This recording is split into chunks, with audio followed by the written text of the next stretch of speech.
मन मंदिरा गजर भक्तीचा।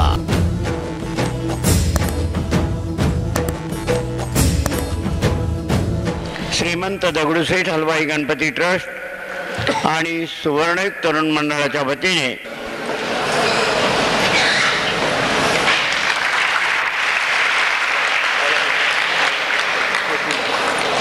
आणि पोथीला मामासाहेब माळवतकर हे पुष्पहार अर्पण करतील। धन्यवाद।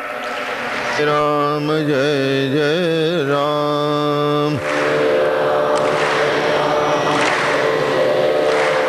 श्री राम जय जय राम।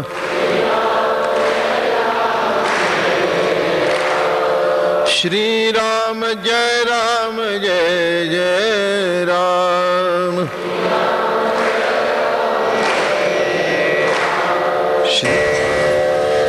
माऊली महावैष्णव संत श्रेष्ठ नाथ बाबा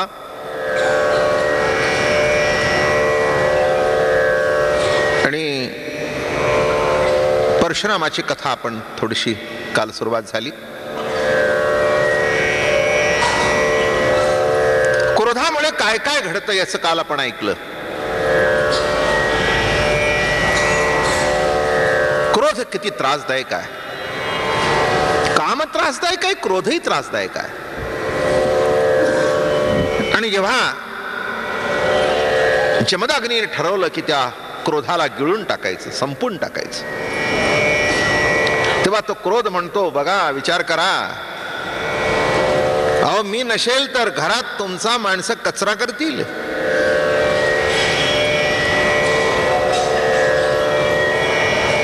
आवाज चढवल्यावर मुलं ऐकतात,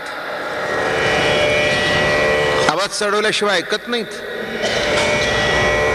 म्हणून असू द्या, मला ठेवा। तो म्हणाले, बाबा ठेवा म्हणतोस बरोबर आहे, पण तू इतका नाश केलास माझा की माझ्या पत्नीचा वध करायला लावलास, मुलांना कापायला लावलंस, तेव्हा तू आता माझ्याजवळ नको। मग त्यांनी सांगितलं, मी अशांच्या जवळ राहतो, संतांच्या जवळ राहतो, साधूंच्या जवळ राहतो की जेणेकरून, म्हणून बघा संतांच्या जवळ क्रोध असतो पण तो असा वरचढ होत नाही। एखाद्या मवाला जवळ असला की नाही की ताबडतोब तो खूनच करतो। बघा सामान्य माणसाची प्रवृत्ती बघा क्रोधाची। नाथांच्या अंगावर 108 वेळा ठुकला, निवांत बसले। आणि मवाल्यावर थुकू नका, नुसतं असं बघा काय होतं बघा, किती क्रोध अनावर असतो बघा। डोळा फोडीन, नुसता फोडीन म्हणणार नाही, तो फोडून मोकळा होईल। आता म्हणणं कळलं का? म्हणून तो क्रोध म्हणाला, मी राहीन पण साधू संताजवळ राहीन। आणि मग परशुरामाने सांगितलं, मी तुझ्या मुलाजवळ राहतो, युद्धाच्या वेळेला काम येईल, नाही का? नरसिंहाने जो वध केला तो क्रोध तितका प्रगट झाला म्हणून वध केला। म्हणून क्रोध देवाने जे जे काही निर्माण केलंय ते त्या त्या पद्धतीने जर त्याचा वापर केला तर ते सुद्धा कल्याणकारक आहे, पण मर्यादा उल्लंघन केली तर ते त्रासदायक आहे। एवढं अगदी पहिल्यापासून मी आपल्याला सांगतोय। आणि म्हणून येवोनी पाहे प्रधान दिव्य मंदिर शोभायमान सुवर्ण ताटे दिव्यान्न समसमान सर्वासी। काय घडलं इकडे? कामधेनू आली, सहस्रार्जुन मुक्कामाला आला, कामधेनू आली। कामधेनू आणून ऋषी स्वयं दिली रेणुकेपासी, तिने पुजोनी धेनुसी राजोपचार अशी मागिली, जे राये देखिले नाही केले। आता सहस्रार्जुन तिथे आला। काल आपल्याला सांगितलं, रेणुका माता म्हणाली की आपल्या घरी त्याला बोलव। आणि काय सांगू, काय थाट, त्या सहस्रार्जुनाने बघितला नव्हता इतका उत्कृष्ट सोन्याची ताट, वाट्या काय, पक्वान्न काय, दिव्यान्न दिव्य नेणी, लुगडी एक ताट प्रसवली आवडी, त्या माझे ताटे लक्ष कोडी निघाल्या चौडी ताटांच्या। राजदूत सांगे राजापासी, अन्न सामुग्री कैची ऋषी, वैश्वानवर नाही चुलिसी, कथा कायसी पाकाची। अरे यांच्याकडे अग्नी तर पेटला नाही, पण हे घडलं कसं? हे घडलं कसं? येऊनी पाहे प्रधान दिव्य मंदिर शोभायमान सुवर्ण ताटे दिव्यान समसमान सर्वासी. ऋषींच्या पंक्ती बसलेल्या आहेत. सर्वाला समसमान ताट, सोन्याची ताट सगळी, दिव्यालंकार भूषण, दिव्यांबर परिधान. राजा म्हणे प्रधानाप्रती आम्ही राजे चक्रवर्ती, पण आमच्या जवळ एवढी संपत्ती नाही. पुरोहित सांगे ऋषीची थोरी, कामधेनू आहे त्याचे घरी. त्याच्या घरी कोण आहे? ऋषींच्या घरी कामधेनू असल्यामुळे हे घडतंय. ऋषीपासी आहे कामधेनू, ऐसे ऐकता असा ते आम्ही घेऊ मागून. आता बघा काय गंमत आहे का नाही. एखाद्याला घरी जेवायला बोलवावं आणि त्याला म्हणा तुमचं ताटच घेऊन जातो. गंमत आहे बा. नाही म्हणजे विचित्रपणाच आहे जीवनामध्ये हा. म्हणजे एखाद्या बाईने तुम्हाला लुगडं दाखवावं, बघावं कशी आहे साडी मी काल आणली, आणि ती दाखवलं, ती म्हटली मीच घेऊन जाते. अवघडच की नाही. म्हणजे दाखवणाऱ्याला सुद्धा संकोच वाटतो, हे काय भानगड आहे असं वाटतं. स्वभावत आहे. ही तर साडी आहे, ही सोन्याची ताटं. बर सोन्याची ताटं जाऊ द्या, जी देते ती गाईच, कामधेनूच. राजा म्हणे जमदाग्नीसी थोर सुखी केले आम्हासी, काही एक मागे न तुम्हासी ते आवश्यक मद द्यावे. आश्रमी आहे कामधेनू ते मद द्यावी कृपा करोनी. तुमच्या जवळ जी कामधेनी आहे ती आम्हाला द्या. कामधेनू स्वर्गभूषण. राजा अरे ही तू आलाच म्हणून आम्ही आपलं मागून आणले. त्यावेळेला भाड्याने मिळत नव्हतं म्हणून मागून आणावं लागत होतं. तुम्हाला कल्पना आहे का, एक 60-70 वर्षापूर्वी असं हे म्हणजे भाड्याने ताट बिट हे अशी काही भानगडी मला तर माहिती नाही. 60-70 वर्षामागे असली भानगड नव्हती. काय लग्नाची जेवण म्हणजे कशावर? पत्रावळीवर, नाही तर पुणा असल्या कारणाने केळीची पानं. सुंदर सुंदर केळीच्या पानावर जेवण, अगदी 3 फुटी पान बिन, मग चटण्या काय, कोशिंबिऱ्या काय. पण ही ताटं बिट काही प्रकार नव्हता. आणि घरी आचारी बोलवायचा, स्वयंपाकी बोलवायचा आणि त्यांनी जेवण करायचं. आता ही ताट सिस्टीम 100 रुपयाचं ताट का 80 रुपयाचं का 200 रुपयाचं. मुंबई सारख्या ठिकाणी 2000 रुपयाचंही ताट आहे. त्या ताटातलं माणसं जेवत नाहीत, पण आम्ही जेवलो म्हणून ताट होऊन बाहेर पडतात. एवढाच त्याच्यातला भाग आहे. काय जेवत असतील कोणाला माहित, पण 2000 रुपयाच्या ताटात आम्ही जेवलो. आता इथे काय म्हणतोय? कामधेनूच दे. राया तुझे पूजे शांती धेनू न्यावी इंद्राप्रती. अरे बाबा म्हणाले हे आपलं नाही आहे, हे तिथून आलेलं लेण आहे, हे मृत्यू लोकामध्ये कशी राहील? राया तुझे पूजे शांती धेनू न्यावी इंद्राप्रती. ऐसे करून या निगोती आश्रमाप्रती आणली. राजा तुझी पूजा झाल्यानंतर, तुझं जेवण झाल्यानंतर ती त्याची त्याला परत नेऊन द्यावी म्हणून मागून आणलेली आहे. सोडावया कामधेनू राय धाडीला प्रधानू. आता काय गंमत आहे बघा. नाही ऐकत तू तशी देत नाहीस तर ओढून नेईन. जमदाग्नी तेजा पुढे प्रधान पळे मागील कडे, योद्धे पळाले निगडे. जमदाग्नी आडवा उभा राहिल्यानंतर काय घडलं? त्याचं तेज एवढं होतं जमदाग्नीचं की ते बाकीचे सगळे पळून जाऊ लागले. ऐसे दोखून या जाण. राजा धावला पण पुढे उभा तो जमदाग्नी, तो अणुप्रमाण ढळेना. आता प्रधान पुढे जाऊ शकत नाही म्हटल्यानंतर प्रत्यक्ष राजा तिथे गेला. ऐसे देखून या त्यासी राजा मोकळी शस्त्रे. बघा काय वृत्ती आहे. एवढा मोठा राजा. एक लक्षात ठेवा, माणूस श्रीमंत असू दे नाही तर काही असू दे, दुसऱ्याच्या वस्तूवर डोळा असणं आणि दुसऱ्याची वस्तू आपल्याला प्राप्त होणं ही सुद्धा एक टेंडन्सी आहे किंवा मनोविकृती सुद्धा असते बरं का माणसात. माफ करा मला, मुंबईमध्ये अशी उदाहरणं मी बघितली. श्रीमंताच्या बायका दुकानात यायचं, गाडीने यायचं, गाडी दारापुढे उभं राहायची आणि हे लुगडं दाखवा ते लुगडं आणि छत्र्या घेऊन यायच्या. आणि तो आतमध्ये गेला की एखादं लुगडं आतमध्ये टाकायचं, नाही तर ब्लाऊजची पीस आतमध्ये टाकायचे. बरं आहे पुन्हा येतो म्हणून सांगायचं. मनोकृती. मला ते एक बारसं माहिती आहे. आमच्या घरातली माणसं त्याला गेली होती. चांगलं श्रीमंताच्या घरचं बारसं. आणि आम्ही आहेर घ्यायला बसतो म्हणून त्या श्रीमंताच्या बायका बसल्या आणि जाताना 7-8 पाकिटं घेऊन गेल्या. मनोविकृती असते. आपल्याजवळ किती जरी असलं, दुसऱ्याने दिलं तर ठीक आहे, पण दुसऱ्याचं आपल्याकडे यावं ही जी मनोवृत्ती आहे ही मोठी विचित्र मनोवृत्ती आहे.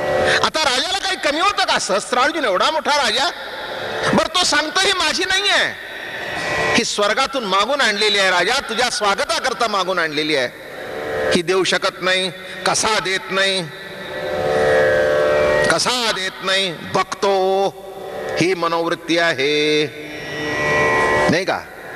सध्या जागा बिगा मिळत नाहीत तर माणसं जागेवाले जे आहेत ना, बिल्डर मोठे मोठे, हेच करतात. देत नाहीच कशी? देत नाहीच कशी?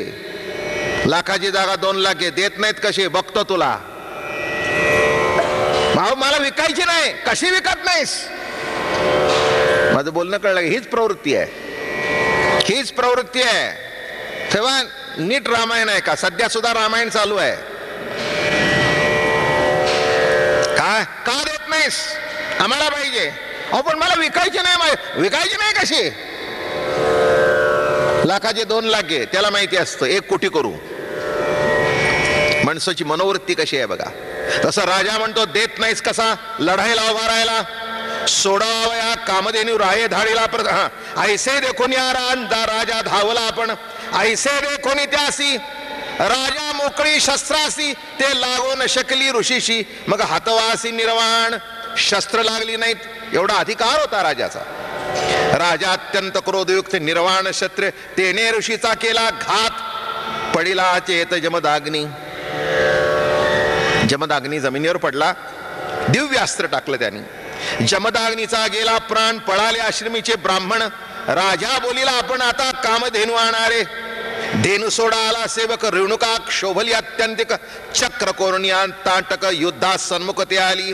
तांटक चक्राची तिखट धार, निधडे पाय. रेणुका माता तिथे धावत आली, जमदाग्नीची पत्नी. तिने अशी जेव्हा चक्र मारून, तीही जबरदस्त होती. ताटक चक्राभिणे उठावठी पळे प्रधान. कामधेनूंचा लवलाय सोडू धाव स्वयराव. रेणुका सोडला पाहो पडे सहस्त्रभाव मूर्छित. असा असोडला रेणुके मातेने त्याला जमिनीवर पडला. त्या सहस्त्रार्जुनाचे सुत धाविन्नले क्रोधयुक्त, त्याची मुलं धावली लढाई करण्याकरता. आता बाई बरोबर बर का. जमदाग्नीचा वध झाला, आता रेणुकेवर धावली माणसं. चक्र ते तिसी न लगतेची जावे, देखून या राय गजबजला. हा दिव्य महान सती पतिव्रता होती. अहो ती परशुरामाची माता होती तर का. शस्त्र टाकली तरी ती शस्त्र तिला लागत नव्हती. मग सहस्त्रार्जुनाचा यावा, नसावे देवदानवा, मनुष्य कोण हेवा. चामुंडास्त्राचे प्रळय घात, बळे सहस्त्रार्जुन हणत. साहोनिया 21 घात, ते मूर्छित जगदंबा. मग काय टाकलं? चामुंडास्त्र टाकलं तिच्यावर. आणि चामुंडास्त्र टाकल्यानंतर काय घडलं? ऐकण्यासारखा भाग आहे. 21 वेळा तिच्यावर आघात झाला. किती वेळा आघात झाला? 21 वेळा तिच्यावर आघात झाला आणि ती खाली पडली. म्हणून याचं उत्तर असं आहे पुढचं. 21 वेळा त्यांनी निक्षत्रिय पृथ्वी केली. पुढे ते सांगेल बघा. जमदाग्नी आज्ञेचे बंधन, कामधेनू होते पूर्ण. ऋषी निमांतची जाणे, धेनू निर्बंध स्वय झाली. रेणुकारणी पडली आवरी, राजा धावून धेऊन धरी. थडक हाणो निरिगे वायरी, शस्त्रावरी नाटोपे. राजा खुरावरी हाणे घात, तेने खुरे निघाले रक्त. खुरासनी झाल्या रक्त, रणी युद्धार्थ रायासी. राजा शिंगे हाणो धावे, झाले शिंगाळ्याचे उद्भव. तेही सहस्त्रभाव आवरीला. इतके करोनी कुंदन स्वर्गा गेली कामधेनू. तिला मारायला धावले तरी ती कामधेनूच ती कशी सापडणार त्यांच्या हातात? ती निघून गेली. म्हणे स्वार्थना परमार्थ, गायीसी केले शस्त्र शस्त्रपात. मज घडला ब्रह्मघात, सध्या अनर्थ. आणि मग सावध झाला. सावध केव्हा झाला? क्रोध लक्षात आला का? काही वेळेला क्रोधात आपण नको त्याच्याशी भांडण करतो आणि नकोशा त्याशी भांडण झाल्यानंतर मग मागवून आपल्या लक्षात येतं आपलं चुकलं बरं का, याच्या बरोबर भांडण करायला नको होतं. तसं याला आता कळलं. ब्राह्मणाला मारलं, जमदाग्नीला मारलं, एक स्त्री हत्या झाली, ब्रह्म हत्या झाली, स्त्री हत्या झाली आणि शेवटी कामधेनूवर. बरं का, गाई गोमाता आहे आणि ती साधी गोमाता नाही तर ती प्रत्यक्ष कामधेनू आहे आणि तिच्यावर आपण अस्त्र टाकलं. हे तर महान पातक घडलं. रणी रेणुका मूर्छापन्न, ते स्वय होनी सावधान. ठाई ठेवणी प्राण, चेतना संपूर्ण पावली. कन्नन देखुनी अत्यंत आक्रंद दिले हाक. परशुरामा पाव आवश्यक, अरे बाबा परशुरामा धाव, परशुरामा धाव हाक मारली. तो मातेचा महाध्वनी कैलास पडे तुझ्या कानी, तू आलासी तक्षणी मात्र वचनी अति भक्त. ऐसी ऐकून वार्ता सवेग पाहू आला माता. अशी हाक ऐकून प्रत्यक्ष माता तिथे धावत आला. ऐकोनी मातेचे वर्ष वचन परशुरामाला गे चरण, शीघ्र मद देई अनुज्ञा सहस्रार्जुन छेदीन. रायाचे राजसुत शोधिनी मारावे समस्त, दैत्यमातले उन्मत्त समळी घात करी त्याचा. माझे शरीर ते धरित्री 21 घाये केले क्षेत्री, 21 वेळा निक्षत्री पृथ्वी करी, 21 वेळा निक्षत्रिय पृथ्वी कर. ही माझी आज्ञा आहे. मातेची आज्ञा निस्सीम मूळपीठ पवित्र परम, जेथे वसे सहस्रार्जुन भूपती, ते टाकून आला महाकावती धनुष्यबाण घेऊन हाती. थोडक्यात सांगायची कथा. आणि जेव्हा रणकंदन सुरू झालं, रायाचा देवपूजेचा माळी फुले घेऊन करतळी ब्राह्मणाची आभनशैली देखोनी जवळी पाहू आला. परशुराम पुसे त्यासी फुले नेतोसी कवणासी, तो म्हणे मी रायासी. रस्त्यात जाता जाता माळी भेटला, तो काही बाहेर पडेना. माळी भेटला, अंगी दिसे ब्राह्मण पण तुझं का आले धनुष्यबाण, परश धरावया कारण तू वेदपठन करावे. राजा सैन्यासी सन्नद्ध सबळ, तू एकाएकी ब्रह्मवाळ. माणसं म्हणतात अरे तू लहान बाळ आहेस, तू कशाला भानगडीत पडतोस, राजा किती सबळ आहे. क्षत्रियाचे युद्धची बळ, ब्राह्मण शाप बळे सबळ. 2 गोष्टी सांगितल्या, वर्म सांगितलं. क्षत्रिय शस्त्राने सबळ असतो आणि ब्राह्मण शापामुळे सबळ असतो. दोघांच्या जवळ 2 गोष्टी आहेत. काय गोष्टी आहेत? म्हणजे त्या काळामध्ये हे असं होतं. क्षत्रियाजवळ काय आहे? शस्त्र आहे. त्या शस्त्राने तो हत्या करू शकत होता. ब्राह्मणाजवळ काय दिलं होतं? तर शाप देण्याची ताकद दिली होती. तेव्हा तू ब्राह्मण कुमार आहेस, हे शस्त्र तुझ्या हातामध्ये शोभून दिसत नाही. तो तू वांचीशी युद्ध प्रबळ पूर्ण केवळ अविवेकी. फुलारी म्हणे मद सांगता, राजा करील तुझ्या घाता. ब्रह्मबैत हत्या बैसेल माझ्या माता मी सर्वता. त्या माळ्याला सांगतोय अरे मी सांगितलं तर राजा तुझी हत्या करेल. ऐसे परशुराम निर्धारी मग घुमसिला फुलारी, फुले हरून या घेरी करी जाय शंक करी सवेसी. जा म्हणले, तुझी सगळी टोपली घेतली, फुलं घेतली, 2 थोबाडीत मारल्या, जा आता राजाकडे शंक करीत. सहस्रार्जुनाच्या राज्य भितरी बोंब नाही के. अहो बोंब कधी कोण मारेल? शक्य नाही. राज्य चांगलं होतं.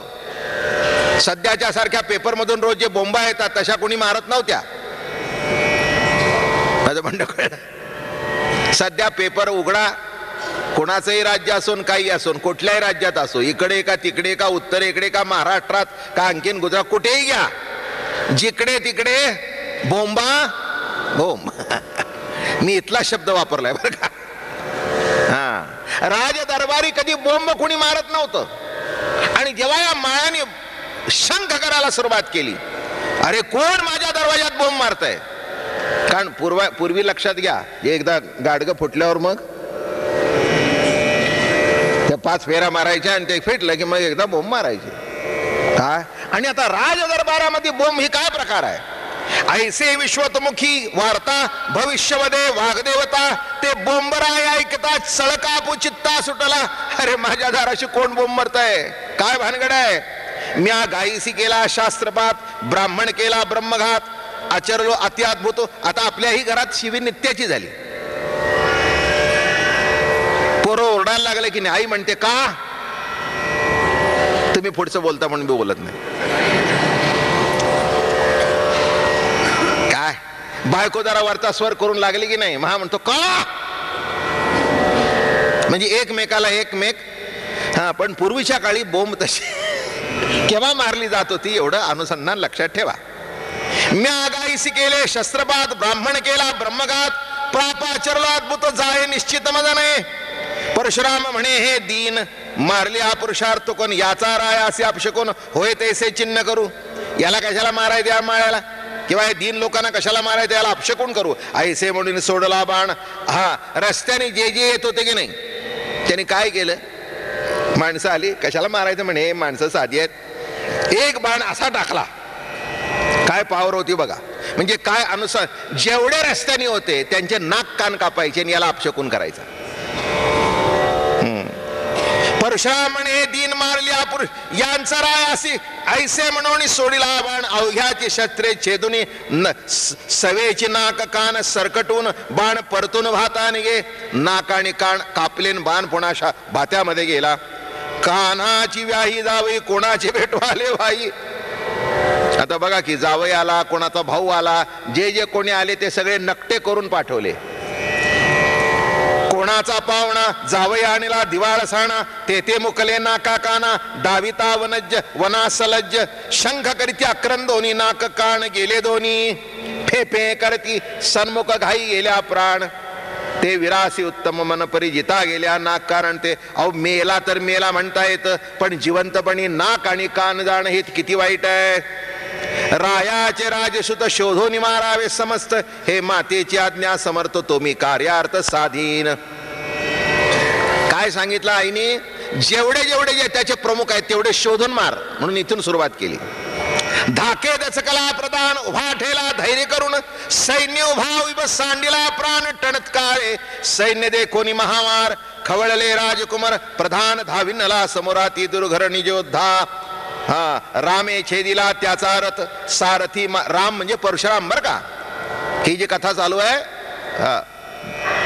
पुढचा दाशरथी राम आणि हा परशुराम इथे आपण प म्हणतो पण इथे नाथ भागवतामध्ये फ शब्द वापरलाय परशुराम आपण काय म्हणतो परशुराम राज्य पुत्र पडी त्या क्षिती पाडिली आविरांच्या पक्ती बोंब सांगावया नाही उरले राम केले निक्षित राजा मनी करी विचार माई म्या काही ब्राह्मण लाविले शस्त्र ते निमी झालो अपेश पात्र करावे क्षत्र क्षात्र धर्म परशुराम सतेज बोले जेवुनिया घर घेतले ते तो साच केले निर्वैर मारिले जमदाग्नी जमदानी सांडिला कोप त्यावरी ता केला प्रताप वृथा करीसी बळाचा अल्प तू अति अल्प लघुत्वे स्त्रीवारी तुझा पुरुषार्थ माझी मातला अरे माझ्या आईला मारलंस मी तुला बघून घेतो याची लागवा माझी देख रामे रथाचा छेदिला आख विरथी राजावरे आपण क्रोधे मांडिला निर्वाण चामुंडावळी उफराटी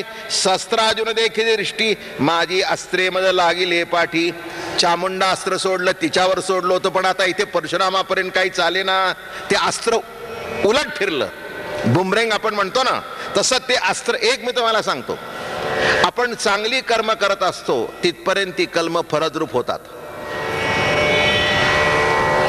पण एकदा का आपली बुद्धी चळली आणि आपण वाईट कर्म करू लागलो काही काळ त्या कामामध्ये यश झाल्यासारखं दिसतं पण कालांतराने ते आपलं कर्म आपल्यावर पुन्हा उलटून येतं म्हणून कोणती गोष्ट करताना वाईट कर्म करताना 10 वेळा विचार करून करावा हाच याच्यातला अर्थ आहे बघा चामुंडा अस्त्र मागे टाकलं तिला पाडली या वेळेला ते यशस्वी झालं नाही ते परतून फिरलं यश कुठपर्यंत असतं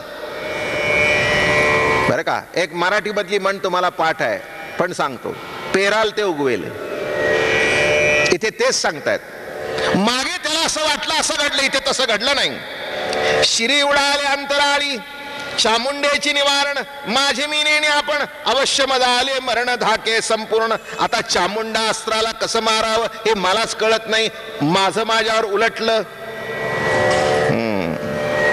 एक लक्षात घ्या जरा याच्यातला सिद्धांत सांगतो जरा सध्याच्या मुलाबाळांच्या करता सांगतो आई वडिलांवर प्रेम करत जा तुम्ही नाही केलं ना तर पुढच्या पिढीला ते उलटून तुमच्यावर तसंच येईल हे अस्त्र पेरताय तुम्ही बरं का आई वडिलांना त्रास दिल्यानंतर ते अस्त्र फेकता तुम्ही त्याच्यात यश येतं पण कालांतराने कळेल तुमच्यावर जेव्हा एक 15-20 वर्षांनी ते अस्त्र उलटून येईल तेव्हा आठवेल आपण आपल्या बापाला असंच केलं होतं म्हणून आता तर भलता सलता अस्त्राचा वापर करू नका एकाने मला विचारलं आमची मुलं आमच्यावर प्रेम का करत नाही म्हटलं कशी करणार तुम्ही तुमच्या मुलावर प्रेम केलं ते त्यांच्या मुलावर करतील असं नाही माझं बोलणं कळलं का असं जर प्रेम केलं तर त्यांच्याकडून असं येईल समजलं ना बोलणं काय तुम्ही जर आई वडिलावर प्रेम केलं तर ते प्रेम असं येईल. तुम्ही तुमच्या मुलावर प्रेम केलं, ती मुलं म्हणतील तुम्ही तुमच्या बापावर कुठे गेलो होता, आम्ही आमच्या मुलावर करू.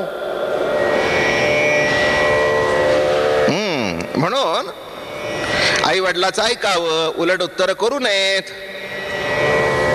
जरा सोशिकपणा दाखवावा, उगीच हा हा हो हो हो करू नये.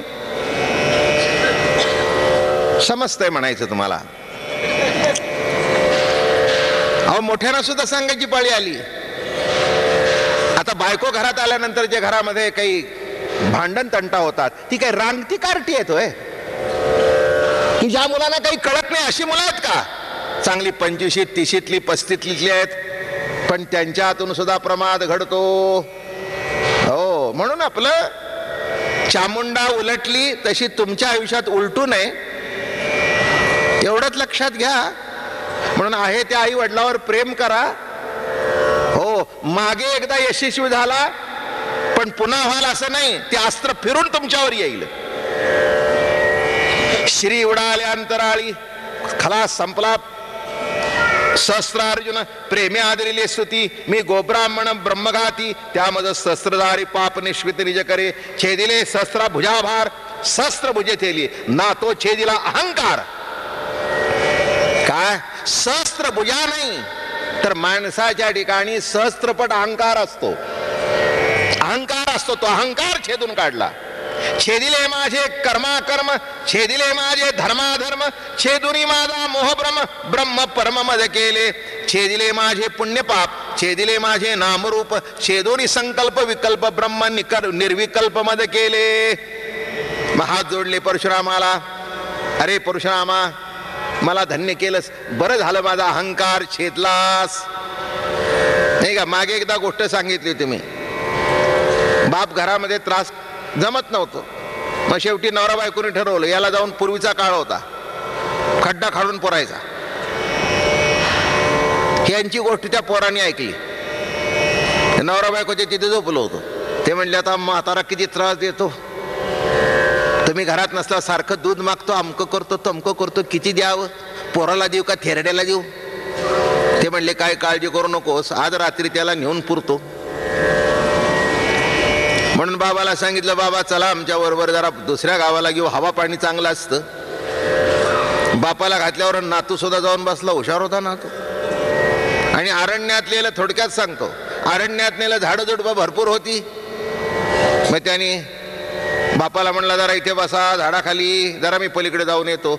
जागा बनवून टिकाव फावडं काढलं आणि खड्डा खाण्याला सुरुवात केली. खड्डा खाण्याला सुरुवात केल्याबरोबर त्यांनी काय केलं माहिती आहे का? गंमत सांगतो. काय केलं त्यांनी? तो नातू उतरला, त्यांनी सुद्धा एवढं आणलं होतं बरोबर टिकाव फावडं, ते पलीकडच्या बाजूला खणू लागलो. कोण? नातू. असं खणू लागला.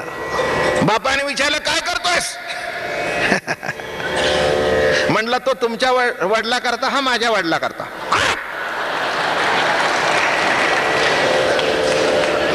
तो तुमच्या वडिला करता, हा माझ्या. लाज वाटते का? मग म्हणला तुला का म्हणले? आता कसं वाटलं तुम्हाला? आता कसं वाटलं? हा आजोबा करता. काय माझे आजोबा किती गोड आहेत, मला किती गोष्टी सांगतात, मला किती जवळ घेतात. तुम्हाला 7 दिवस माझ्याकडे बघायला तरी फुरसत असते ना. बाहेर जाताना सुद्धा दोघं जाता, किटकिट होते म्हणून मला नेत नाही. माझं बोलणं कळलं का? म्हणून असा कधी अस्त्र वापरू नका, चामुंडा अस्त्र. ते तुमचे हात कापून टाकील आणि तुम्हाला संपवून टाकील, एवढं नीट लक्षात घ्या. ऐसे करिता असतावन हात जोडले, अहंकार संपला. त्यातलं वर्म कळलं, काय वर्म आहे ते लक्षात आलं की कुठेतरी काहीतरी चुकतंय. ऐसे करिता असतावन प्रेमे पूर्ण झाले नयन, मस्तकी वंदून चरणे सांडिला प्राण सहस्रार्जुने. मग सहस्रार्जुनाने काय केलं? प्राण सोडला, चरण वंदन केले आणि प्राण सांडून टाकला. मातेची आज्ञा असं जर पहिले छेदावे सहस्र कर, मग छेदावे. सहस्रार्जुना पडिला क्षेत्री, जनक राजा ब्रह्माधिकारी, परशुराम त्याते न मारी. ऐकात्मता प्रीतीपुरी त्याच्या घरी राहिला. पण एक आहे, सगळ्या क्षत्रियांना संपवीन हे जरी ठरलं होतं तरी एक वर्म होतं तिच्यात. तिथून जनकाच्या घरी गेला. मग तुम्ही म्हणाल सगळ्या क्षत्रियांना संपवलं, जनकाला का मारलं नाही? तर ते कारण दिलंय. जनकु राजा ब्रह्माधिकारी, परशुराम त्याते न मारी, एकात्मता प्रीतीपुरी त्याची करी राहिला. एकात्मता प्रीती होती, तो मोठा तत्वज्ञ होता, मोठा महात्मा होता, म्हणून त्याला काही त्यांनी. एक सांगू का, राजाला का मारला नाही? जनक राजाला, राजा ब्राह्मण क्षत्रिय वैश्य शूद्र या सगळ्याच्या पलीकडे गेला होता म्हणून मारला नाही. ज्याला वाटत होतं मी क्षत्रिय आहे त्याला मारला. माझं म्हणणं कळलं? राजा कोणत्याही जातीत अडकला नव्हता म्हणून आध्यात्मिक माणूस आहे. अध्यात्म हीच त्याची जात. तो ब्राह्मण का क्षत्रिय का वैश्य शूद्र इतक्या खालच्या लेवलला येत नाही म्हणून राजाला हात लावला नाही. आईची आज्ञा होती क्षत्रियाला मार. म्हणून इथे नाथांनी प्रश्न लिहिलाय की तुम्ही म्हणाल याला का मारलं नाही?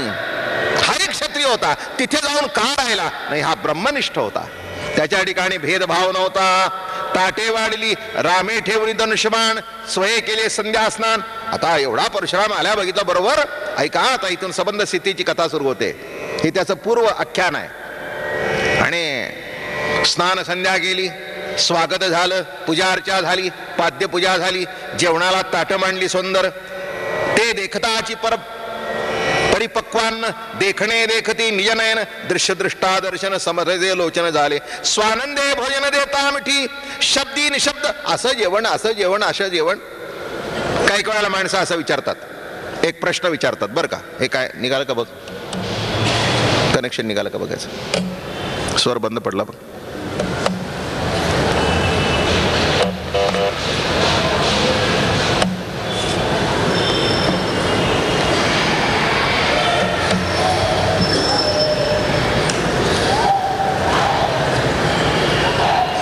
असू दे बघ काय असेल तेवढं. जेवायला बसत असताना काय घडलं, एक मजा घडली. त्यांच्याकडे मोठा धनुष्यबाण होता, तो शिवाचा आप होता आणि तो असा उभा करून ठेवला. स्वानंदे भोजन देता मिठी, शब्दी निशब्दता श्रवणे ओटी, तेने श्रवणाच्या पोटी सुख संतुष्टी स्वानंदे. ऐसे करिता भोजन.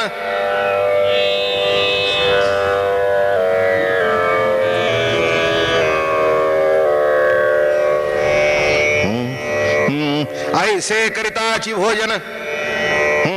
अर्पिले सुमन चंदन दीपाले निर्जन निरांजन यथोक्त करिता पूजन. परशुरामाचा मेढा सीतेने स्वय करोनी घोडा. इकडे काय केलं, तो जो धनुष्यबाण होता तो जानकीने काय केला, आता ते असं धनुष्यबाण, ती त्याच्यावर बसते ना असा घोडा करत निघाली. टकाव टकाव टकाव टकाव टकाव करत निघाली जानकी. त्या धनुष्यावरी बैसोनी घोडा नाचवी राजांगणी, स्वेच्छा क्रीडे राजभवनी राजबिदीतुनी. धावंडी ठेविले ठाई धनुष्यबाण, राम न देखे आपण. ओ हो हो हो हो. अहो हा परशुराम आहे, राम शांत आहे, परशुराम आहे तो. असा लाल झाला परशुराम. माझ्या धनुष्याची चोरी करी, ऐसिया बळी कोण क्षत्री.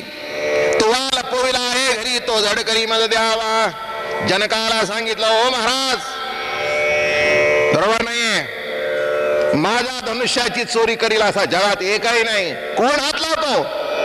राजा तू लपून ठेवलायस. पातशती महावीर, 500 लोकांना ते धनुष्यबाण उचलत नाही असं ते धनुष्य जड.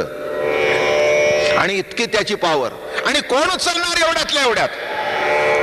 पातशते महावीर धनुष्य उचले तिळभरी, त्याची जेणे केली तोरी तो झडकरी मददावी. ज्याने चोरी केली तो मला दाखव, ताबडतोब दाखव, आण त्याला शोधून. ऐकोनी क्रूर राम वचन, राजा जनक कंपायमान. राजा असा कापर सुटला. आता ह्यानी हो हो काय धनुष्यबाण ठेवलं तरी पुन्हा शापाची ताकद होती आणि हा काय करेल सांगता येत नाही. राजा त्या धनुष्याचा लाग स्वय घेऊ. मग राजा स्वतः पडू लागला. काय झालं, कोण शोध घेऊ लागला? प्रत्यक्ष राजा त्याचा शोध घेऊ लागला. कुठे आहे कुठे आहे कुठे आहे कुठे आहे बघू लागला. आणि मोठी मजा घडली त्या काळामध्ये, मोठं आश्चर्य घडलं. बघा, राजा त्या धनुष्याचा लाग स्वयं वसू लागला सांग, राजा अंगणी देखो नि रेग, तोची मागू घेता आला. तर काय घडलं, अशी रेग दिसली, बरोबर त्या धनुष्याची रेग चालत चालत चालत चालत पुढे गेली अशी. आणि ती रेग बघितल्यानंतर त्या रेगेच्या माग काढत काढत तो पुढे गेला. काय आश्चर्य, ती रेग दिसली, धनुष्य दिसला, आश्चर्य वाटलं. काय भानगड, राजाही चकित. तो ही जानकी, चल मेरे, हत्ती नाही घोडे, चल मेरे घोडे, टक टक टक टक टक टक टक टक टक टक. तव धनुष्याचा करुणी घोडा, सित खेळत देखे मुडा, राजबिंदी घेता दवडा, बाळ क्रीडा क्रीडत. राजा म्हणे आगे कुवारी, हातवा अन्याय केला वारी, ते धनुष्य सांडिजे क्षितीवरी, ते रायाची करी उचले ना. अगं काय केलंस हे, आपल्याकडे काही धनुष्य कमी होती का, ती उचलायची होती, नको त्याच्याला हात लावलास. आता हे कसं निस्तरायचं. मग राजा अतिप्रीती करी, सीते ती पोटासी धरी, म्हणे बैस घोडी आवरी, हरी खे बरी बैसली. आता ते म्हणले आता हे असं संपायचं नाही, माझ्या सांगण्यावर तो ऐकायचं नाही. तिला जवळ घेतली, लाड केला. मग कळलं काय ही ताकद आहे माझ्या मुलीची, काय सामर्थ्य आहे. आता म्हणले असं कर, याच्यावरच बस आणि त्याच्या पुढे ने. काय म्हणजे त्याच्या डोक्यात शिरेल, काय भानगड आहे.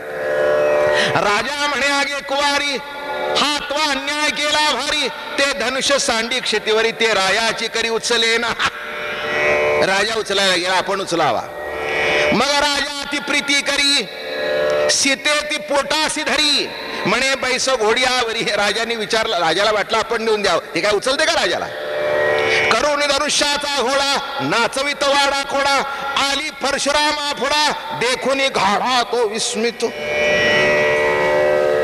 तो इतका विस्मित झाला, अशा घोडा करत करत करत येऊन जानकी उभी राहिली समोर. 500 माणसाला उचलत नाही ते धनुष्य, ही एवढी लहान बालिका. ती बालिका नव्हती, जगन्माता होती. तो म्हणे पहिल्यांदा मग कळलं, ट्यूब पेटली एकदम. अरे म्हणे एवढा धनुष्य जी हलवते, तो म्हणे आद्यशक्ती, तो म्हणे हे आद्यशक्ती. आणि का धनुष्य नुचलवे हाती, इसी आदि पुरुष होईल पती, आणि कासी प्राप्ती नवेची. अरे राजा जनका, काय तुझं थोर भाग्य. अरे ही आदिशक्ती आहे, हिचा पती कोण होईल, आदि पुरुष हिचा पती होईल. रामरायासी पुसे विचार, इसी कोण नेमिलावर, तो म्हणे नाही केला निर्धारीचे स्वयंवर करावे. राम म्हणजे परशुराम. अरे काही नवरा बिवरा बघितला की नाही, ते म्हणले नाही. बघितला नाहीस ना, मग एक कर, जो या बाणाला चाप लावील आणि उचलील त्याला ही दे, स्वयंवर ठेव. आता अवघडच की. जनकाला वाटलं मला हलत नाही, त्याला ते कुणाला हलायचे. तेने सीतेचे संवराशी धनुष्य ठेविले जनकापासी, जेणे धनुष्य त्रिपुरारीसी एके बाणीसी छेदिले, शिव येण्याची धनुष्यासी. विध्वंसिले दक्ष यागासी, पळोनी सुरनर ऋषीशी यज्ञ भागासी घेतले. स्वयंवर सभेची स्थिती, गगनी देव विमानी पंक्ती. आणि झालं, स्वयंवर ठेवलं. आता विचार करा, आपला साधा प्रवचनाचा हॉल, जरा स्टेजवर लाल गालिचा घातलाय, जरा इथे सजावट आहे, हे चांगलं आहे चांगलं आहे. माणसं म्हणतात काय हॉल आहे, काय हॉल आहे म्हणताना, माणसं म्हणतात सुंदर आहे, प्रवचनाला फार सुंदर हॉल आहे, हा म्हणताना. आता जनक राजाचा सभा मंडप कसा सजला असेल, आणि सर्वांना दिसावं म्हणून असंच स्टेज केलं होतं त्याने. पूर्वीपासूनच पद्धत आहे अशी. पूर्वी कुस्त्या होत्या, त्या डोंगराच्या असं मध्ये असायचं, डोंगरावर व्हायचं, म्हणजे आपोआपच स्टेडियम तयार व्हायचा. आले तपस्वी ऋषीश्वर, आले यक्ष किन गंधर्व. अरे स्वयंवर पुकारल्यावर सगळेच आले. धैर्य धैर्य महाश्वर, रूपलावण्य गुणगंभीर्य धर्म धैर्याती औदार्य ऐसे नृपोर आले. जे गुरु ब्राह्मण साह्य सर्वार्थी, ज्याचे यश कीर्ती महाख्याती, ज्यांचे पवाडे स्वर्गी गाती ते स्वरत आली. सगळे आले. कोण बघायला आले बर का. अहो पेलवान येतात ते कुस्ती करायला येतात नाही का, पण काही आपले बघे जास्ती. ते दानी देती सर्वस्वी त्यांची वैकुंठ वर्ण, ज्यांच्या शस्त्राचा महामार साहो न शक्ती सुरासुर, जे दोन्ही सदा ती तत्पर तेही नृपोवर तेथे आले. ऐसे ऐकोनीरा स्वयंवर ज्या धनुष्याचा पण, ते जनके आणावे आपण, ज्यासी असेल अंगवण तो त्यासी गुण येईल. ऐसे ऐकोनिरायाचे वचन जनक बोलिला प्रधान, धनुष्य आणावे आपण आज्ञापन स्वय केले. तव बोलिले महर्षी, महर्षी आधी आणावे नवरीसी. पहिल्यांदा कोणाला आणा, नवरीला आणा, मग आणावे धनुष्यासी. वचन सर्वास ठीक आहे ठीक आहे ठीक आहे ठीक आहे. अहो माणसानं असं वाटलं काय त्या धनुष्य तर माहिती आहे, आधी पोरगी तर बघू द्या नाही का. माणसानं उत्सुकता कशात आहे. बरं त्यांचंही काही चुकलं नाही, स्वयंवराला आले होते ते, त्याच्याकरताच आले होते नाही का. स्वयंवराला आल्यानंतर माणसाला वाटतच ना, केव्हा एकदा येते केव्हा एकदा बघतोय, कशी आहे ती बघू तरी, कशी दिसते काय करते बघू तरी. एवढं जिच्यावर पण लावलाय ते धनुष्यच कशाला अगोदर. धनुष्य बघितल्यावर गलटून जाण्यापेक्षा निदान तिनं बघून 10 मिनिटं आनंद तरी भोगू द्या.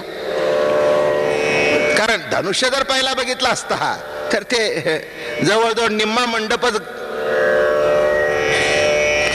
श्रीराम चैतन्याची कळा चित शक्ती ते जनक बाळा, तिच्या स्वरूपाचा सोहळा सभाग्य डोळा देखती सालंकृत गजावरी. ओ हो हो हो, साध्या गजावर नाही, सालंकृत कन्या म्हटलं नाही मी. तुम्हाला शब्द ऐकायची सवय नाही, मलाही नाही काय. मलाही मी पहिल्यांदा शब्द ऐकतोय. सालंकृत कन्यादान. सालंकृत हत्तीवर बसून आली म्हणजे तिला दागिने घातले होते पुढचं बोलूच नका. म्हणजे त्या रंगाने नटवलेला हत्ती नव्हता. अहो हत्तीच्या पाया सुद्धा हे सोन्याचे असे, असे सगळं सगळं सगळं हे जे समोर येतं की नाही तेही सगळं सोन्याचं, सोन सोन्या. अहो काय त्या हत्तीला नटवला असा हत्ती, जानकी बसलेली. म्हणजे त्या हत्तीच्या सोंडेकडे बघता बघता वर बघायला 5 मिनिटं लागत होती. त्याच्या पायातली घुंगर वगैरे चाळ वगैरे. साळंकृत गजावरी सीता बसली, तिच्या सौंदर्या चराचरी अनुपम्य. शून्यत्वे वाढिले आकाश, ते शरण आले सीतेस. राम वंदावया सावकाश, मस्तकी केश ते झाले. शून्यत्व सांडवणी तात्काळ, झाले मस्तकी केश कुरळे. आकाश म्हणजे लक्षात आलं का, आकाश तिला स्पर्श करण्याकरता, हे आकाशच आहे ना. आता हे माझ्या फेट्याला कशाचा स्पर्श होतोय, तुमच्या डोक्याला कशाचा स्पर्श होतोय. इथून आहे ती सगळी पोकळी, जी पोकळी आहे ती आकाश. लक्षात आलं का. म्हणून नीट समजून घ्या. मग त्या आकाशाने काय केलं, शून्यत्व टाकलं. झाले मस्तकी केश कुरळे, असे कुरळे केस असे उभे राहिले सुंदर. तेचे आकाश सुनीळ, तेथ मुखमंडळ मुखचंद्र. आता याच्यावर 100 ओव्या आहेत नाथानी लिहिल्यात. मुखचंद्र बर का. चंद्र पौर्णिमेसी पूर्ण, मुखचंद्र सदा संपूर्ण. काय लिहितायत बघा. अरे चंद्र हा केव्हा पूर्ण असतो, पौर्णिमेला. पण हिचा मुखचंद्र कसा होता जानकीचा, रोजच पूर्ण. देखता सीतेचे श्रीमुख. चंद्राऊची पूर्वी ग्रहण, इथे नित्य ग्रहण श्रीरामासी. चंद्राऊ इथे रामाला ग्रहण करत होती, कळलं का. काय रामाने बघितल्यावर तिच्याकडे आकृष्ट होणं. चंद्रे नक्षत्र पुढे मागे, तिसी तानवडे मोतीलिंगे, कुंकुम सुरंग राम रंगे. चंद्रबिंब काळीमेचा काठ, चंद्रबिंबाला काळीमेचा काठ असतो. तैसा कस्तुरीचा मळवट, कुठचा मरवट घातला होता. कस्तुरी म्हणजे आता कसं सांगू तुम्हाला, ती हरणाच्या बिंबीमध्ये असते आणि 1000 रुपये तोळा असते. तिचा लेप घातलेला, तिथे 1000 रुपये काही नाही, लक्ष्मीच होती तिथे. 1000 काय लाख काय. तैसे कस्तुरीचा मळवट, मुखचंद्री मिरवे चोखट त्यावरी बोट कुंकुमाचे. चंद्र सदा क्षयरोगी तेने व्हावया नित्य निरोगी. जडला जानकीच्या अंगी झाला सर्वांगी अर्धचंद्रू. तया अर्धचंद्रावरती भांगी सेंदुराची आरक्ती. जेवी नक्षत्रे नवमंडळी तेवी मस्तकी मोतियाची जाळी. आता चंद्र सांगितला, चंद्र सांगितल्यावर बाकीचं आलं ते हा मुखचंद्र, हे नभमंडळ, आणि ती मोत्याची जाळी जी डोक्यात होती. काय रसिक आहेत बघा नाथ महाराज. त्या मोत्याची जाळी होती ती म्हणजे डोक्यातली ती नक्षत्र होती. एक एक इतका सुंदर मोती, तेजस्वी मोती होता. त्यावरी भक्ती फरा झळकत नववेदरत नील मस्तकी आली. जेवी नक्षत्र तेवी मस्तकी मोतियाची जाळी. श्रीरामानुसंधाने ओविली मस्तकाली मुख्यत्वे. त्यावरी भक्ती फरा झळकत नवविदरत्नी लखरकत. स्वर्गस्थ वा कुल्या दावित बधार गुणाथा अक्षयार्था. पुष्कळ आहे, एवढं काही वाचून झालं तर होणार नाही. स्मरणाची गळसरी गोमटी ऐक्या भावे पडली गाठी. न तटता धरली कंठी लोकदृष्टी अलक्ष. गळसरी गळाला चिकटून असते ती गळ सरी. सऱ्या आता कोणी जास्ती पूर्वीच्या जुन्या लोकांच्या जवळ होत्या. खेड्यापाड्यामध्ये चांदीच्या होत्या आणि श्रीमंतांच्या जवळ सोन्याच्या. ती सरी 25, 30, 40, 50 तोळ्याची असायची एक सरी. म्हणजे त्या सरीचं कसं आहे, फाश्या असतात. समजून सांगतो दागिने, तुम्ही माहिती असावी म्हणून. आता मंगळसूत्र घातलं, फासा कुठे मागे असा घालतो बरं का. कोणचाही दागिन्याचा असं असतं, मागे फासा असतो. पण ही सरी जी आहे ना ती मागे अशी आहे आणि त्याचा फासा असा मोठा पुढे येतो. असा मोठा फासा पुढे घ्यायचा आणि असं त्याला असं प्रत्येक बाजूला असं सोन्याची तार वगैरे गुंडाळून आणि असा मोठा फासा, त्याला म्हणतात गळसरी. जी गळ्याला लागून बसली होती ती, म्हणजे त्या बाईच्या गळ्याचं माप घेऊन बरोबर फिटिंग त्या माहिती असू द्या. कारण हे माहिती असण्यापुरतेच दागिने आहेत. आता कुठे 30 तोळे एकाला घालणार तुम्ही, नाही का. हे जुने दागिने आता पुण्यामध्ये असतील काही लोकांजवळ, जे अजून सरदार मंडळी निकालात निघाली नसतील त्यांच्याजवळ आहे. ते सांगितलं कुठे सरदारकी राहिली, कुठे जुनी घड्याळ राहिली, कुठे पेशवाई राहिली.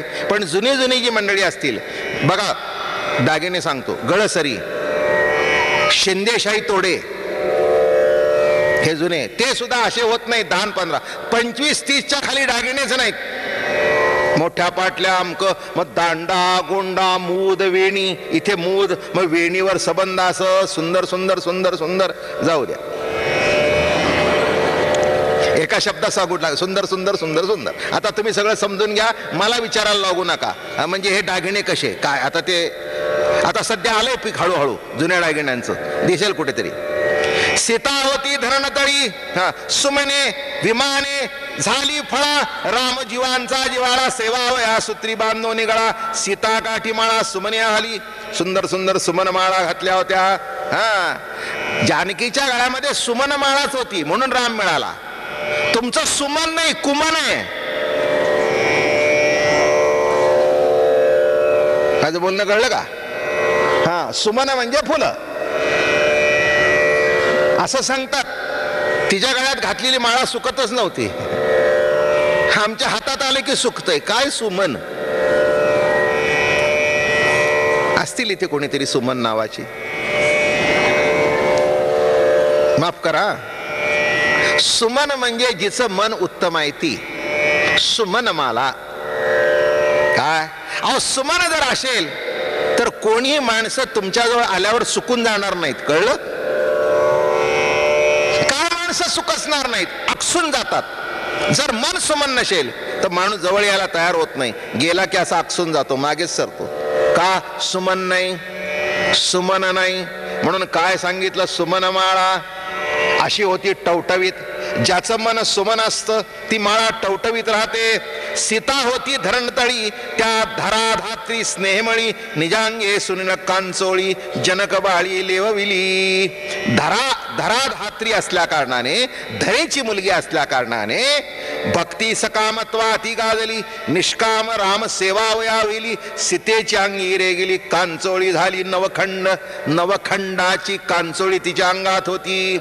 भक्ती सर्वदा नवखंड. नवखंड भक्ती, नवविध भक्ती. नवखंड म्हणजे किती खंड आहेत? नवखंड. बर का? तसं नवखंडाची चोळी.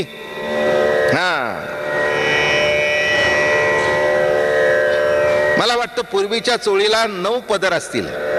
ते पुढचं, मागचं, खालचं, इथलं, ते ह्याच्यामध्ये असं त्रिकोण लावायचे बघा पूर्वी. कदाचित 9 खंड असतील, मोजून बघा काय. त्याला चोळी म्हणतात. खेड्यापाड्यातल्या बायका ते पांढरं लावायच्या. काय काय नीट बघा चोळी. कदाचित हे नाथांनी लिहिलंय त्या अर्थी नक्कीच त्याला 9 कटिंग्स असतील. कदाचित कमी पडला असेल तर तुम्ही कुठेतरी लावायला विसरला एवढंच म्हणेन मी. काय म्हणजे गंमत बघा. अहो हे बघा, इतकं वर्णन हे चोख करतात. कसं लिहिलंय बघा. भक्ती सर्वदा नवखंड. आता ही बरोबर आहे, नवविध भक्ती. अर्चन वंदन दास्य सेवन हे कीर्तन हे श्रवण अर्चन या सगळ्या 9विध भक्ती आहेत. नवखंड ते अति अखंड.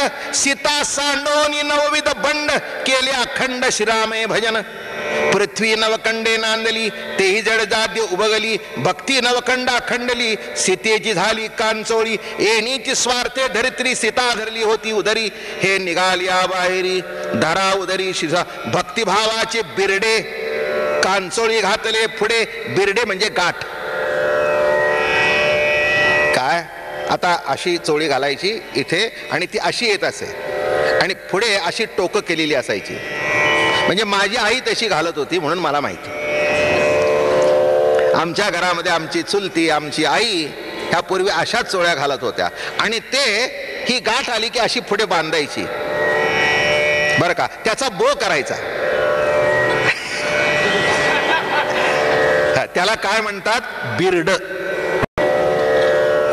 9वारी पातळ जेव्हा बायका नेसत होत्या आणि इथे जी गाठ बांधतात त्यालाही म्हणायचं बिरड. तुम्हाला माहिती आहे पुणेकरांना वालाचं भिरड काय, आणि ह्याला काय म्हणतात? बिरड. रामायण सांगत असताना एवढी सगळी माहिती असावी लागते तर रामायण. नाही तर बिरड म्हणजे काय, चोळीचं बिरड म्हणजे काय, माणसं काही अर्थ करतील. माहिती असायला पाहिजे. कांचोळी घातली पुढे, श्रीराम फेडील साकडे. आता एक लक्षात ठेवा, नीट चांगल्या श्रद्धेने ऐका. ही आता गाठ सोडण्याचा अधिकार, हे बिरड सोडण्याचा अधिकार रामाशिवाय दुसरं कोणाला नाही. पुढचं ऐका. अंगीच्या अंगी भिन्न भिन्न, जीव शिव वाढले हृदयस्थानी. वर्णन करतायत एक जीव आहे, एक शिव आहे बरं का. हे जीव शिव बांधलेले आहेत. आता त्याच जीवशिवाचं ऐक्य जर कोण करणार असेल तर तो रामराया, याच्याशिवाय दुसरं कोणी नाही. एक लक्षात ठेवा, प्रत्येक गोष्टीला तत्वज्ञान आहे. मला हे वाचायचं म्हटलं तर एवढी जानकीच तुम्हाला 8 दिवस सांगेन ती कशी होती. मधल्या पुष्कळ ओव्या काढल्यात. अंगीच्या अंगी भिन्नपण, जीव शिव वाढले हृदयस्थानी. तेनेची कुचभारे कामिनी, वजनास्तनी शोभत. विद्या विद्या पांखे दोन्ही पाही, दोन्ही आच्छादी दोन्ही ठाई. एकुदेही एक विदेही, गुणा अवगणी बांधिले कसण्या. त्रिगुणाचे गोंडे नाना रंग, तेची गुणाची शोभन विमुख बोलती गुणक्षोभ. सगळे गोंडे काय, त्रिगुणाची ग्रंथी दारुण छेदली शिरामे आपण. आणि कांचे नचले जाण पण ते गळती गुण. त्याला असे गोंडे बिंडे बांधले होते त्या बिरड्याला, सुंदर सुंदर सुंदर. परिधाने से समसूत्र, तेची जानकीचे कटिसूत्र.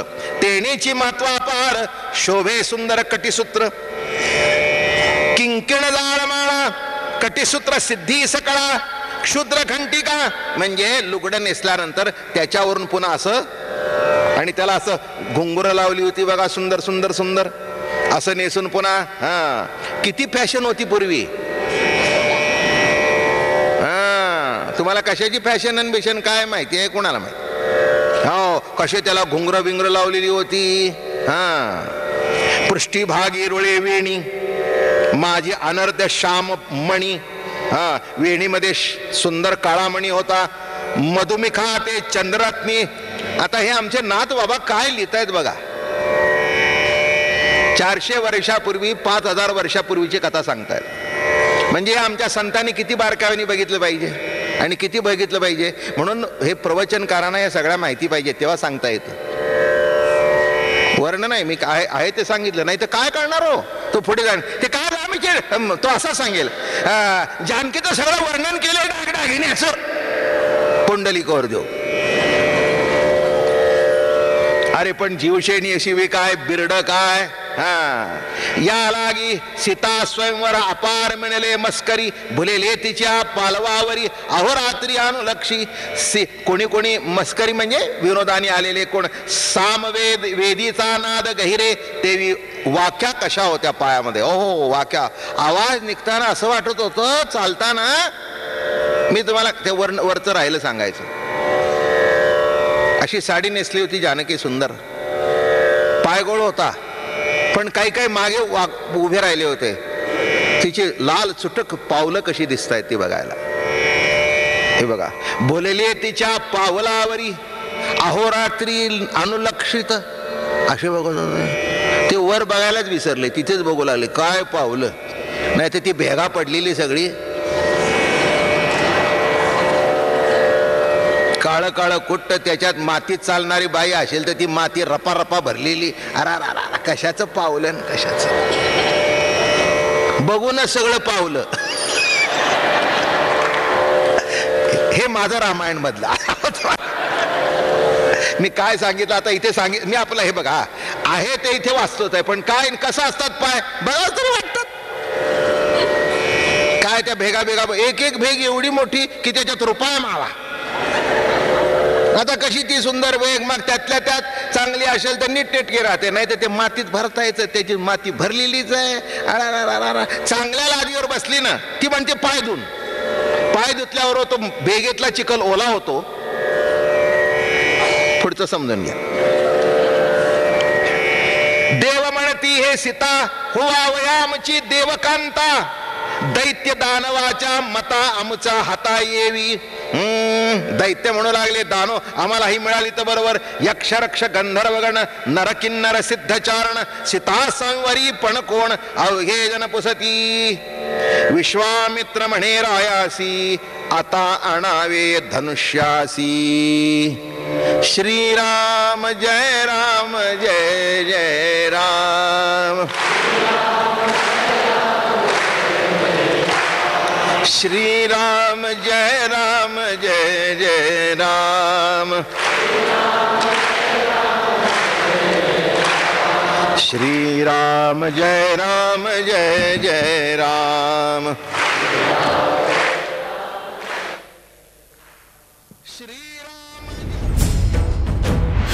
मन मंदिरा गजर भक्तीचा